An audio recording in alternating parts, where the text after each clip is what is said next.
আওয়ামী লীগের সাধারণ সম্পাদক ওবায়দুল কাদের গ্রেফতার করা হয়েছে ভারতের পশ্চিমবঙ্গ থেকে। উত্তর 24 পরগনা জেলার জামদানি এলাকা থেকে তাকে আটক করে পশ্চিমবঙ্গ পুলিশের স্পেশাল টাস্ক ফোর্স। বুধবার এসব তথ্য দেয় এসটিএফ।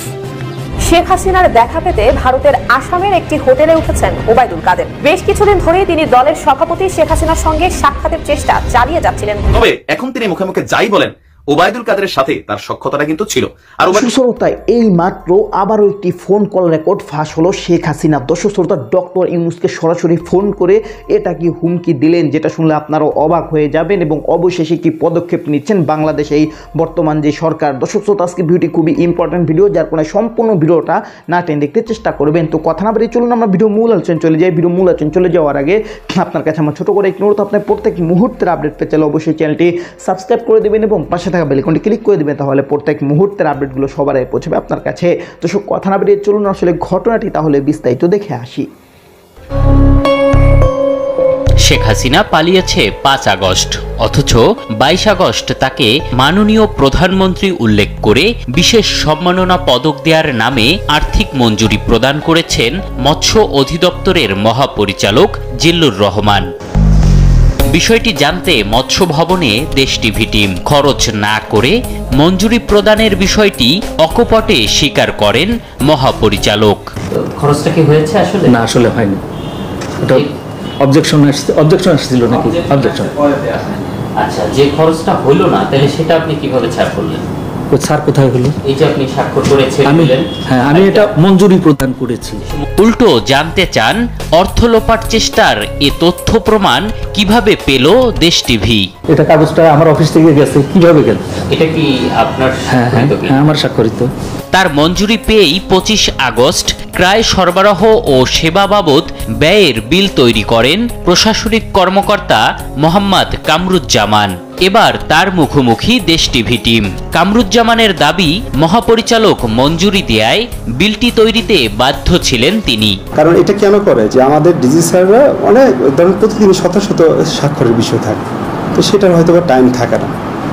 তো আমাদের যারা সাবডিভিডেড করা থাকে তারা এই যে মঞ্জুরি আদেশ এটা দেখি করে, কিছু এই মঞ্জুরি আদেশ হওয়ার আগ পর্যন্ত কত বড় একটা লম্বা প্রসেস অতিক্রম করতে হয়েছে, এবং আমাদেরকে কিন্তু এর চেয়ে বেশি দেখার সুযোগ নেই। আসলে আমরা যখন এটা নিয়ে, কারণ ফার্স্টে তো আসলে এটা ক্যাচ করতে পারিনি, তাই না? সত্য কথা, কারণ আমাদের প্রতিনিয়ত অনেক রকমের বিষয় থাকে, তখন তো অবশ্যই আমরা অনুতপ্ত হয়েছি। পরিস্থিতি বুঝতে পেরে সটকে পড়েন হাসিনাকে প্রধানমন্ত্রী বানিয়ে ভুয়া বিল তৈরির আরেক কারিগর, জেলা মৎস্য কর্মকর্তা রিজার্ভ মোহাম্মদ মামুনুর রশিদ।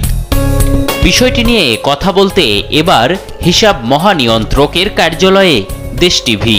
প্রয়োজনীয় কাগজপত্র না থাকায় বিলটি আটকে দেয়া হয় বলে জানান তিনি।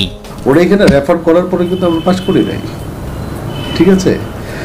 আর মনে করে একটা বিল পাস করার ক্ষেত্রে কিছু কিছু জিনিস থাকে যে এখন নাই, তার বিল আমি পাস করবো কীভাবে?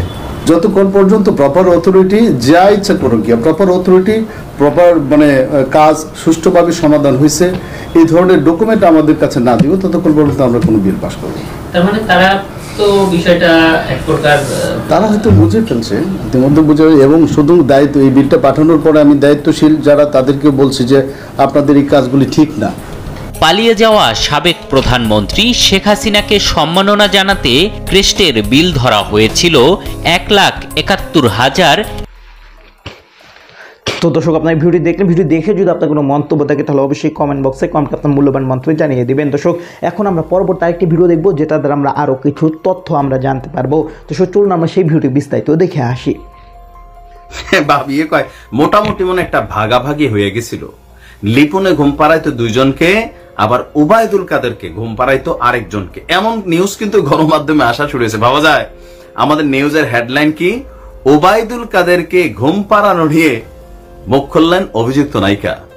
তো গতকালকে আমরা দেখেছি বৈষম্য বিরোধী ছাত্র আন্দোলনে এক শ্রেণীর নায়িকারা যারা খাট কাঁপানোতে ব্যস্ত, চলচ্চিত্রতে এখন আসলে অভিনয় হচ্ছেই না, তারা কিন্তু কি ধরনের ভূমিকা রেখেছিল বিটিপিতে গিয়ে কান্দাকাঠির পরে এখন যখন স্ক্রিনশট ফাঁস হয়েছে সেটা প্রমাণিত। এবার আছেন ওবায়দুল কাদেরকে কে ঘুম পাড়াইতো, কেন এই নায়িকার বিরুদ্ধে প্রতিদিন ওবায়দুল কাদেরকে ঘুম পাড়িয়ে রেখে আসার অভিযোগ উঠে এসেছে।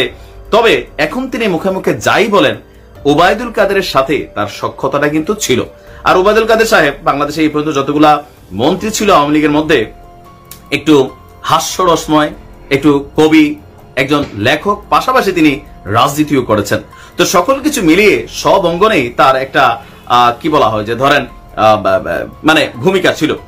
জাহানারা মিতু দেশীয় ইন্ডাস্ট্রিতে এসেছিলেন উপস্থাপনা থেকে, বেশ কয়েকটি ছবিতে অভিনয় করেও মূলত শাকিব খানের সঙ্গে আপনার আগুন এবং কলকাতার দেবের সঙ্গে কমান্ডোতে স্ক্রিন শেয়ার করে আলোচনায় এসেছিলেন। তবে এই নায়িকার কেরিয়ারে উল্লেখযোগ্য ছবি দুইটির কোনোটাই মুক্তি পায়নি। আর দেবের কমান্ডো এটা কোনোভাবেই মুক্তি পাবে না, কারণ এটা যে প্রযোজক সেলিম খান তিনি মারা গিয়েছেন। তো এগুলার বাহিরেও ওবায়দুল কাদেরের সাথে তার একটা ভালো সম্পর্ক ছিল, আর বেশ কিছু ছবি তার ওবায়দুল কাদেরের সাথে প্রকাশ হয়েছে। দেশের একটি পত্রিকার ডিজিটাল মাধ্যমে খবর প্রকাশ হয়েছে যে সেতুমন্ত্রী ওবায়দুল কাদেরকে ঘুম পাড়িয়ে আসতো চিত্রনায়িকা জাহানারা মিতু। তবে এই কথা অস্বীকার করে তিনি এখন ফেসবুকে এক পোস্টের মাধ্যমে দাবি করছেন তাকে নিয়ে যে বক্তব্যগুলো দেওয়া হয়েছে সেগুলা ভিউ বাণিজ্যের জন্য। কিন্তু গণমাধ্যম বা স্টিল ফুটেজগুলা বিভিন্ন জায়গা থেকে যেটা প্রমাণ করেছে যে জাহানারা মিতুর সাথে ওবায়দুল কাদের সাহেবের একটা ভালো সম্পর্ক ছিল। তবে বিছানায় গিয়ে ঘুম পাড়ায় আসার সম্পর্ক কিনা সেটা তো আসলে বলার সুযোগ নেই, বা এগুলা অন্য ধরনের বক্তব্য। তো তার বক্তব্য কি, মিতু বলছে যে ডিজিটাল যুগে সবকিছুর রেকর্ড থাকে, আমার বাসা থেকে বের হওয়ার সিসিটিভি ফুটেজ যেমন থাকবে, আমি কোথাও গেলে সেটারও রেকর্ড থাকবে, কল লিস্টেরও রেকর্ড থাকবে। এই সকল বুঝে শুনে নিউজ করতে হয়। তবে মিতু, দেশ যে ডিজিটাল, পাবলিক যে ডিজিটাল সেটা তুমি বোঝো না। একটা সিসিটিভি ক্যামেরাতে বাসা বাড়িতে 15 দিনের বেশি এটার ডেটা থাকে না। কল লিস্ট গুলো আমি আমার নিবন্ধিত ফোন নাম্বারের বাইরে অন্য নাম্বার দিয়ে কথা কলে সেটারও কিন্তু থাকে না। দেখেন, আমি বলতেছি কি, আজকালকার নায়িকাদের গ্যারান্টি নাই, রাজনৈতিক নেতাদেরকে এরা কিন্তু খায়া ফেলছে অনেক ভাবে। নারী, টাকা, এগুলো যে কোনো পুরুষকে পিছলাইতে বাধ্য করে। তবে ওবায়দুল কাদের সাহেব এমন না, এটা কিছুটা গুজবই বলা যেতে পারে। এটা মিতুর বক্তব্য। বলা হচ্ছে যে দেশের একজন সর্বোচ্চ মন্ত্রীকে প্রতিদিন ঘুম পাড়ানোর নিউজ কোন গাঁজাখুর যেই সাংবাদিক আছে এটা সেই লিখতে পারে। তো তার বক্তব্য যে কোনো সোর্স নেই, আমার বক্তব্য নেই, কোনো প্রমাণ নেই, আমার নাম ডিরেক্ট লিখে দিলেন।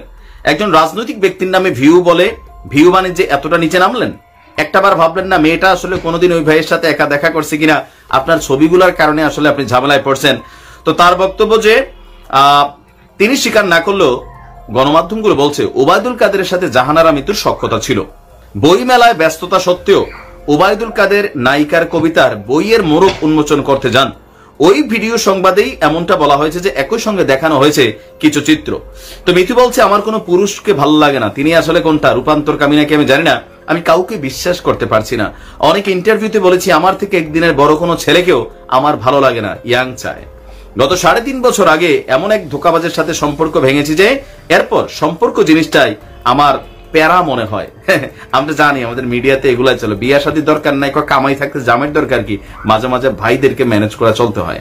এই সকল নায়িকাদের ভালো করে বায়োডাটা লাড়া দিলে গত 15 বছরে বাংলাদেশ চলচ্চিত্রকে যেভাবে ধ্বংস করা হয়েছে, এই পরিমণি সরিমণি এইসব নায়িকারাই এক একজন এক এক দিকে রাজনীতিতে ব্যস্ত হয়েছে, ভাইয়ের খাট কাঁপাইতে ব্যস্ত হয়েছে এই চলচ্চিত্র ইন্ডাস্ট্রিটারে। তো দর্শক, আপনার সম্পূর্ণ ভিডিও দেখলেন। সম্পূর্ণ ভিডিও দেখে যদি আপনার কোনো মন্তব্য থাকে তাহলে অবশ্যই কমেন্ট বক্সে কমকে আপনার মূল্যবান মন্তব্য জানিয়ে দেবেন। দর্শক, কথা বলতে বলতে আমরা ভিডিও শেষ পেয়ে চলে এসেছি।